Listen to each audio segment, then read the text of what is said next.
بسم اللہ الرحمن الرحیم۔ اسلامی تعلیمات کے اندر جن شبہات کو بیان کیا جاتا ہے ان میں ایک شبہ یہ بھی بیان کرتے ہیں کہ بیوی کو زمین اور جائیداد سے وراثت کیوں نہیں ملتی، یعنی شوہر کی جائیداد سے بیوی کو زمین یا جائیداد کا حصہ کیوں نہیں ملتا۔ کیا قرآن میں اس بارے میں کوئی خاص وضاحت نہیں ہے کہ وہ اپنے شوہر کی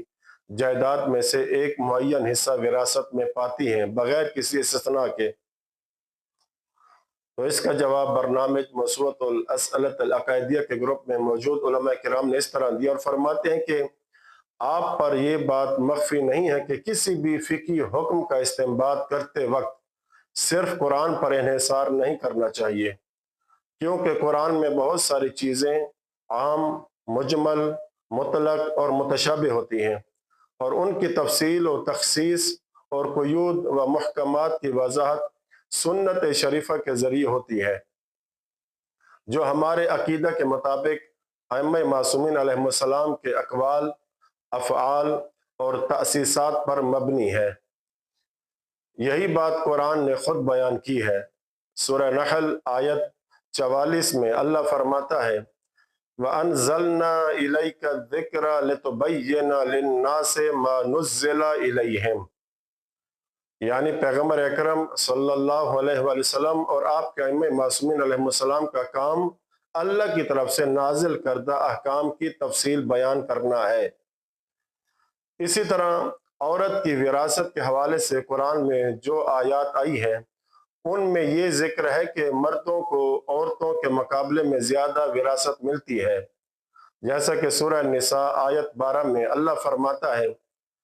وَلَكُمْ نِصْفُ مَا تَرَكَ أَزْوَاجُكُمْ إِن لَّمْ يَكُن لَّهُنَّ وَلَدٌ فَإِن كَانَ لَهُنَّ وَلَدٌ فَلَكُمُ الرُّبُعُ مِمَّا تَرَكْنَ مِن بَعْدِ وَصِيَّةٍ يُوصِينَ بِهَا أَوْ دَيْنٍ وَلَهُنَّ الرُّبُعُ مِمَّا تَرَكْتُمْ إِن لَّمْ يَكُن لَّكُمْ وَلَدٌ۔ بہرحال یہ ایک طویل آیت ہے جس کا ترجمہ یہ ہے اور تمہیں اپنی بیویوں کے ترکہ میں سے اگر ان کی اولاد نہ ہو نصف ملے گا، اور اگر ان کی اولاد ہو تو ان کے ترکے میں سے چوتھائی تمہارا ہوگا۔ یہ تقسیم میت کی وصیت پر عمل کرنے اور قرض ادا کرنے کے بعد ہوگی، اور اگر تمہاری اولاد نہ ہو تو انہیں تمہارے ترکے میں سے چوتھائی ملے گا، اور اگر تمہاری اولاد ہو تو انہیں تمہارے ترکے میں آٹھواں حصہ ملے گا۔ یہ تقسیم تمہاری وصیت پر عمل کرنے اور قرض ادا کرنے کے بعد ہوگی۔ یہ آیت عمومی طور پر تمام جائیداد، خواہ وہ نقدی ہو یا زمین، تمام جائیداد کی وراثت کی بات کرتی ہے، مگر اہل بیت علیہ السلام سے یہ وارد ہوا ہے کہ خواتین کو زمین اور جائیداد میں سے کچھ نہیں ملتا، بلکہ صرف جائیداد کی عمارت یعنی لکڑی، اینٹیں وغیرہ کا حصہ دیا جاتا ہے۔ اس بارے میں محمد بن مسلم سے ایک صحیح حدیث آئی ہے، کتاب الکافی جلد نمبر 7 صفحہ 127 میں امام محمد باقر علیہ السلام نے فرمایا النساء لا یرثن من الارض ولا من العقار شیئا، عورتیں زمین اور جائیداد سے وراثت میں کچھ نہیں پاتی سوائے عمارت کی قیمت کے، جیسے لکڑی، اینٹ وغیرہ کا حصہ۔ یہ بات کئی دوسری روایات میں بھی آئی ہے، مثلا کتاب الکافی کی 7ویں جلد صفحہ 127 میں امام محمد باقر علیہ السلام اور امام جعفر صادق علیہ السلام سے یہی بات مروی ہے، جس میں فرماتے ہیں ان المرأة لا ترث من ترکت زوجها من تربت دار او ارض الا ان يقوم الطوب والخشب قیمتا فتعطى ربعها او ثمنها۔ فرماتے ہیں کہ عورت اپنے شوہر کے ترکہ میں سے گھر کی مٹی یا زمین میں سے کچھ بھی میراث نہیں پاتی، مگر یہ کہ اینٹ اور لکڑی کی قیمت لگائی جائے، پھر اسے بطور میراث اس کا چوتھائی یا آٹھواں حصہ دے دیا جائے۔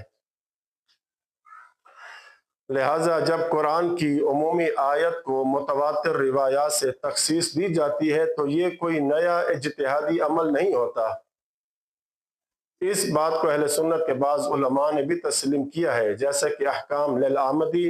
جلد 2 صفحہ 25 اور غزالی نے اپنی کتابوں میں اس تخصیص کو ذکر کیا ہے۔ تو بیوی کو زمین و جائیداد میں ورثہ نہ پانے کی ایک وجہ علماء یوں بیان کرتے ہیں کہ ہم شریعت اسلامیہ کے احکام کی علتوں کو اس وقت تک نہیں سمجھ سکتے جب تک ائمہ معصومین علیہ السلام سے اس کی وضاحت نہ ملے۔ تاہم جو بات ہم کہہ سکتے ہیں وہ یہ ہے کہ وراثت میں فرق اس لیے ہو سکتا ہے کہ عورت کا رشتہ اپنے شوہر سے ایک سببی یعنی سبب کی بنیاد پر ہوتا ہے جو کسی بھی وقت ختم ہو سکتا ہے، جیسے طلاق یا موت کے بعد، جبکہ دوسرے ورثاء کی رشتہ نسبی ہوتا ہے جو مستقل ہوتا ہے۔ یہی وجہ ہو سکتی ہے کہ ان دونوں کی وراثت کے حصے میں فرق رکھا گیا ہے۔ اللہ تعالیٰ کی حکمت کا یہ تقاضا ہے کہ ہر کسی کو اس کا مناسب حصہ دیا جائے اور وہ ہر صورت میں بہترین ہوتا ہے۔ بہرحال حقیقت حال اللہ ہی بہتر جانتا ہے۔ وصلی اللہ علی محمد وآل بیتہ الطاہرین۔